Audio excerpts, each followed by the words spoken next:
விடியல் தரும் விளையாட்டு பலம். நீங்கள் சொல்ல தேவையில்லை, நானே செய்து கொள்கிறேன் சொன்னவர் சச்சின் டெண்டுல்கர். இதை பத்தி உங்களுக்கு தெரியும். ஓய்வை பற்றி தன்னை முடிவெடுக்க விடுங்கள், வேறு யாரும் சொல்லி தான் ஓய்வெடுக்க வேண்டிய தேவை இல்லை என்று சொல்லுகின்றார் சச்சின் டெண்டுல்கர். அவர் சொல்கிறார், ஒருநாள் சர்வதேச போட்டிகளில் தான் தொடர்ந்து விளையாட வேண்டும் என்று 2015ஆம் ஆண்டு உலகக்கிண போட்டியிலும் விளையாடுவதற்கு தனக்கு விருப்பம் என்று சொல்லி சச்சின் டெண்டுல்கர் நேற்றைய தினம் ஒரு திறந்த மனதோடு வழங்கிய ஊடக பேட்டி ஒன்றில் தெரிவித்திருக்கின்றார். அண்மை காலமாக தொடர்ந்து ஊடகங்களில், குறிப்பாக இந்திய ஊடகங்களிலே நக்கல் பேசப்பட்டு வந்தது சச்சின் டெண்டுல்கர் தனது மகனோடு விளையாட போகின்றார், இல்லாவிட்டால் 2015ஆம் ஆண்டு உலகக்கிண போட்டிகளில் சச்சின் விளையாட போகின்றார் என்று சொன்னது போலவே இப்போது சச்சின் சொல்லியிருக்கின்றார், தான் 2015ஆம் ஆண்டு உலகக்கிண போட்டியில் விளையாட விருப்பம் தெரிவித்திருக்கின்றார். இன்னும் ஒரு பக்கம் தனது 100 சாதனையை முறியடிப்பது யாராக இருக்கும் என்று கேள்வி கேட்கப்பட்டதுக்கு யார் என்று தெரியவில்லை, ஆனால் ஒரு இந்தியராக இருந்தால் நல்லது என்று சொல்லி அவர் சொல்லியிருக்கின்றார்.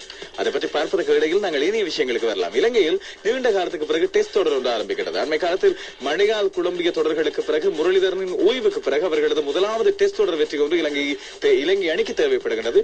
மகாலா ஜாவதனவை அணித்தலைவராக்கிய பிறகு அணி ஓரளவு கட்டுமஸ்தான அணியாக, இல்லாவிட்டால் ஒரு கட்டமைப்பு கொண்ட அணியாக மாறி இருக்கின்றது என்ற நம்பிக்கையோடு இருக்கிற நிலையில் உலகத்தின் முதல் தர டெஸ்ட் அணியை இலங்கை வரவேற்கின்றது. இலங்கையில் வைத்து 2 டெஸ்ட் போட்டிகள் அடங்கிய தொடர் ஒன்று மிக குறுகிய காலத்தில் இடம்பெறுகின்ற தொடராக இருந்தாலும் இலங்கைக்கு இதில் வெற்றி தேவைப்படுகின்றது. வெற்றி தோல்வியற்ற முடிவு வேண்டாம் என்று சொல்லி இலங்கை ரொம்ப எதிர்பார்த்துக் கொண்டிருக்கின்றது.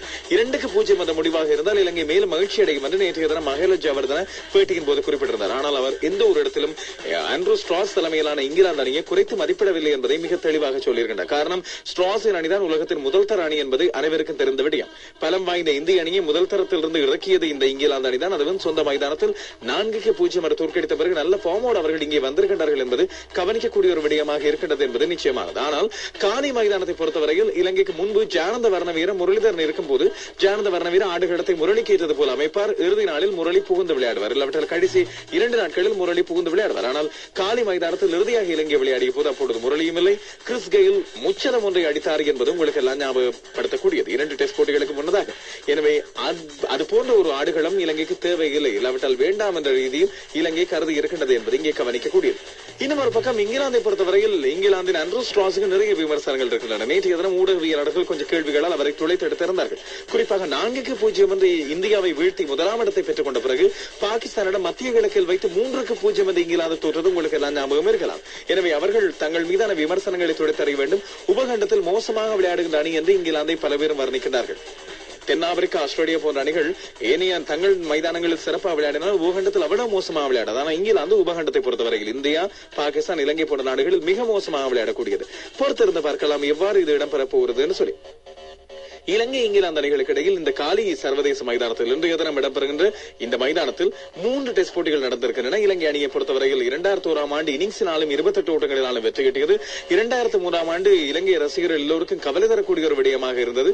காரணம், இறுதி நேரத்தில் இங்கிலாந்தின் இறுதி துடுப்பாட்ட வீரர்கள் தட்டி ஆடி போட்டியை வெற்றி தோல்வியற்ற முறைக்கு நிறைவு செய்திருந்தார்கள். ஆஷ்லே கைல்ஸின் துடுப்பாட்டமும் போல் காலிங்வுட்டின் துடுப்பாட்டமும் உங்களுக்கு எல்லாம் மறந்துவிட முடியாது. 2007ஆம் ஆண்டு மழை பெய்தாலும் இலங்கையை வென்றிருந்தது என்பது ஞாபகப்படுத்தக்கூடியது. இந்த 3க்கு நாம் போயிருந்தோம் என்பது இன்னும் ஒரு சந்தோஷமான விஷயம் எனக்கு. இப்பொழுது பார்க்கலாம் எவ்வாறு என்ன நடக்க போகிறது. இலங்கையை பொறுத்தவரையில் இன்றைய தினம் குறிப்பா சாணக வெலகதர அந்த 2007ஆம் ஆண்டு இடம்பெற்ற போட்டியில் தனது அறிமுகத்தை மேற்கொண்டிருந்தார் என்பது முக்கியமானது. இன்றைய தினம் இலங்கை அணியை பொறுத்தவரையில் நாங்கள் குறிப்பிட்ட விஷயம் தான் நடக்க போகிறது. சாமர செல்வா விளையாட போவதில்லை. 6 துடுப்பாட்ட வீரரோடு இலங்கை களமிறங்க லஹிர் திருமன் ஆரம்ப துடுப்பாட்ட வீரராக இறங்குவார் என்றும் தினேஷ் சந்திமால் 6ஆம் இலக்கத்தில் விளையாடுவார் என்றும் எதிர்பார்க்கப்படுகின்றது. திலான் சமரவீரவுக்கு அணிகளிடம் உண்டு. விக்கெட் காப்படராக பிரசன்னா ஜாவர்தன விளையாட போகின்றார். இலங்கை 2 சுழல் பந்து வீச்சாளர்களோடு விளையாடும் ரந்தீப் மற்றும் ஹெரத், அதுபோல வேகப்பந்து வீச்சாளர்கள் தம்மிக பிரசாதும் விலகெதிரவா இல்லாவிட்டால் விலகெதிரவன் சுரங்க லக்மாலமா என்ற கேள்வி எழுகின்றது. இங்கிலாந்து ஸ்டுவர்ட் ப்ரோடின் மீதான சந்தேகம் தீர்ந்திருப்பதாக அவர் இன்றைய தினம் விளையாடுவதாக நேற்றைய தினம் அறிவித்திருந்தது. பார்க்கலாம் இன்றைய தினம் ஸ்டுவர்ட் ப்ரோட் நிச்சயமாக விளையாட போகின்றார் என்று. ஏனைய செய்திகளுக்கு போனால் நேற்றைய தினம் ஆஸ்திரேலியா மேற்கிந்திய தீவு அணிகளுக்கு இடையிலான 5வது மிருதியமான ஒருநாள் சர்வதேச போட்டி இடம்பெற்றது.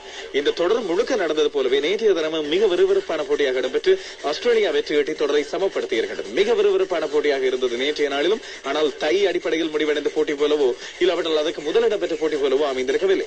ஆஸ்திரேலியா முதலில் துடுப்படுத்த ஆடியது 281 ஓட்டங்களை எடுத்தது. தங்களது 50 ஓவரில் 9 விக்கெட்டுகளை இழந்து இதில் 69 ஓட்டங்களை டேவிட் வார்னர் நல்ல ஆரம்பத்தோடு எடுத்துக் கொடுத்தார். 61 பந்துகளில் அணித்தலைவர் வாட்சன் 66 ஓட்டங்களை எடுத்திருந்தார். பீட்டர் ஃபாரஸ்ட் 53 ஓட்டங்களை எடுத்திருந்தார். பந்து வீச்சை பொறுத்தவரையில் மேற்கிந்திய தீவுகளின் பந்து வீச்சில் வழமை போல் அவர்களது தொடர்ச்சியாக இந்த தொடர் முழுவதும் பந்து வீசி சிறப்பாக பந்து வீசி வருகின்ற நரை நேற்றைய தினமும் 2 விக்கெட்டுகளை வீழ்த்தியிருந்தார். கேமரோச் 53 ஓட்டங்களுக்கு 3 விக்கெட்டுகள், ஏட்ரியன் ரசல் 61 ஓட்டங்களுக்கு 4 விக்கெட்டுகளை வீழ்த்தியிருந்தார். பதிலடுத்த மேற்கிந்திய தீவு அணி ஆரம்பத்திலே தடுமாறியது. அவர்களது விக்கெட்டுகள் விரைவாக சரிந்து கொண்டு போகிற 6 விக்கெட்டுகள் 111 ஓட்டங்களுக்கும் பொலார்ட் ஆட்டமிழந்த பிறகு 7 விக்கெட்டுகள் 118 ஓட்டங்களுக்கும் போயிருந்தன. ஆனால் அதற்கு பிறகுதான் அணியை காப்பாற்ற நின்று மிகச் சிறப்பாக ஒரு தலைமைத்துவ இன்னிங்ஸ் ஒன்றை ஆடியிருந்தார் டேரன் சாமி. அவரது அதிகபட்ச ஓட்டத்தை பெற்றுக் கொண்டார். 6 ஓட்டங்கள் 4 ஓட்டங்களோடு வெறுமனை 50 பந்துகளில் 84 ஓட்டங்களை எடுத்தார். அவரோடு இணைந்து ஆடியிருந்தார் ரசல் 41 ஓட்டங்களை எடுத்தார் 33 பந்துகளில். ஆனால் இவர்களது இணைப்பாடு உண்மையில் போதவில்லை. இவர்கள் 2 பேரும் 8வது விக்கெட்டுக்காக 100 ஓட்டங்களை பகிர்ந்து கொண்டார்கள். அதற்கு பிறகு ஆஸ்திரேலியா உடைத்து தள்ளியிருந்தது. 42 ஓட்டங்களை எடுத்திருந்தார் ஆரம்பத்திலே ஏட்ரியன் பரத். பொலார்ட் நேற்றைய தினமும் 33 ஓட்டங்களை எடுத்தார். பந்து வீச்சு பொறுத்தவரையில் பிரெட்லி 42 ஓட்டங்களுக்கு 3 விக்கெட்டுகள் 9 ஓவர்கள் 3 ஓட்டமற்ற ஓவர்களையும் வீசியிருந்தார். அதுபோல மெக்காய் மற்றும் வாட்சன் டொஹர்டி ஆகியோர் தலா 2 விக்கெட்டுகள். ஆஸ்திரேலியா மீண்டும் ஒரு தடவை தவற விட்டுகின்றது என்று குறிப்பிடலாம். 5 பந்து வீச்சாளர்களோடு விளையாடுவது நேற்றைய தினமும் அவர்களை கொஞ்சம் சிக்கலில் மாட்டியிருந்தது. போட்டியின் சிறப்பாட்டக்காரராக தெரிவு செய்யப்பட்ட டேரன் சாமி தொடரின் சிறப்பாட்டக்காரராக கிரோன் பொலார்ட் தெரிவானார். தொடர் 2-2 என்று நிறைவை சந்தித்திருக்கின்றது. இனி டெஸ்ட் தொடர் ஆரம்பிக்க போகிறது. மைக்கேல் கிளார்க் வந்து இணைந்து கொள்ள போன்றார். ஆஸ்திரேலிய அணி எதிர்பார்த்திருக்க மாற்றம் அதன் மூலமாக வருமா என்று நாங்களும் காத்திருந்து அறிந்து கொள்ளலாம். தென்னாப்பிரிக்கா நியூசிலாந்து அணிகளுக்கு இடையிலான 4வது நாள் டெஸ்ட் போட்டி இப்பொழுது நடைபெற்றுக் கொண்டிருக்கிறது. நிச்சயமாக மழை காரணமாக போட்டி வெற்றி தோல்வியற்ற முடிவை நோக்கி நகரும் என்று எதிர்பார்க்கப்பட்டது. தென்னாப்பிரிக்கா அணி 474 ஓட்டங்கள் 9 விக்கெட்டுகளை இழந்து நேற்றைய நாளில் இன்னிங்ஸ் நிறைவுக்கு கொண்டு வந்தது. ஆல்வேரோ பீட்டர்சன் 156 ஓட்டங்களை எடுத்தார். டுமினி 103 ஓட்டங்கள் 46 ஓட்டங்களை எடுத்திருந்தார். பவுச்சர், பீட்டர்சன் மற்றும் டுமினி ஆகியோரின் மிகப்பெரிய இணைப்பாடத்துக்கு பிறகு இந்த 2 பேரும் தங்களுக்கு இடையில் 200 ஓட்டங்களை பகிர்ந்து கொண்டார்கள். அதற்கு பிறகு நியூசிலாந்து விக்கெட்டுகளை எடுத்து போட்டிக்குள் நுழைந்திருந்தது. 6 விக்கெட்டுகளை வீழ்த்தியிருந்தார் கில்லஸ்பி. அவரது மிகச்சிறந்த பந்து வீச்சு பருதி இவர்கள் நின்று பெரிதாக விக்கெட்டுகளை எடுக்க முடியாமல் போனது. நியூசிலாந்தின் முதலாம் இன்னிங்ஸ் இப்பொழுது நடந்து கொண்டிருக்கிறது. 196 ஓட்டங்கள் 3 விக்கெட்டுகளை இழந்து இதில் 59 ஓட்டங்களை எடுத்திருந்தார். கேப்டன் டேனியல் பிளின் 45 ஓட்டங்களை எடுத்திருந்தார். ஆடுகளத்தில் இப்பொழுது கேன் வில்லியம்சன் மற்றும் டக் பிரவுன்லி ஆகியோர் இருக்கின்றார்கள். பார்க்கலாம் போட்டி எவ்வளவு தூரம் என்னமா உள்ளது என்று. இன்னும் ஒரு செய்தி, ஐபிஎல் நெருங்கி வந்து கொண்டிருக்கிறது. ஐபிஎல் 5 இடம்பெற இருக்கின்றது. இதற்கிடையில் சஹாரா வாரியர்ஸ் இல்லாவிட்டால் பூனே சஹாரா வாரியர்ஸின் மென்டராக, அவர்களது ஊக்குவிப்பாளராக, அவர்களது முகாமையாளராக, துடுப்பாட ஆலோசகராக இருந்து வருகின்ற சரவ் கங்குலி சொல்கிறார், இம்முறையை தங்களை பொறுத்தவரையில் முதல் 4 இடங்களுக்குள் வர வேண்டும் என்று சொல்லி தான் யோசித்திருப்பதாகவும், இளையவர்களை கொண்டும் அனுபவமான வீரர்களை கொண்டும் ஒரு நல்ல அணியொன்றை கட்டமைக்கும் முயற்சியில் தான் இப்பொழுது ஈடுபட்டிருப்பதாகவும் அவர் சொல்லியிருக்கிறார். பார்க்கலாம் அவர் சொல்வது இப்பொழுது நடக்குமா என்று சொல்லி. அடுத்த விடயங்களை பொறுத்தவரையில் சச்சின் டெண்டுல்கர் மீண்டும் ஒரு தடவை வலியுறுத்தியிருக்கிறார். தான் இப்போது ஓய்வு பெறுவது உண்மையில் சுயநலமான ஒரு செயல். இவ்வளவு காலம் மைல்கல்லுக்காக காத்திருந்து ஓய்வு பெறுவது போல இது மாறிவிடும். எனவே தன்னால் முடிந்த அளவு சேவைகளை நாட்டுக்கு வழங்க இருப்பதாக, அணிக்கு வழங்க இருப்பதாக சொல்லியிருக்கும் அவர், தன்னை பொறுத்தவரையில் யார் தன்னை எப்போது ஓய்வு பெற வேண்டும் என்று சொல்ல வேண்டிய தேவை இல்லை. தானே முடிவெடுத்துக் கொள்வேன் எப்போது ஓய்வு பெற வேண்டும் என்று சொல்லி, அதுபோல தனது ஓய்வை பொறுத்தவரையில் அது அணிக்கு நிச்சயமாக தேவையான ஒரு ஓய்வாக இருக்கும் என்று தான் கருதுவதாக சொல்லியிருக்கிறார்.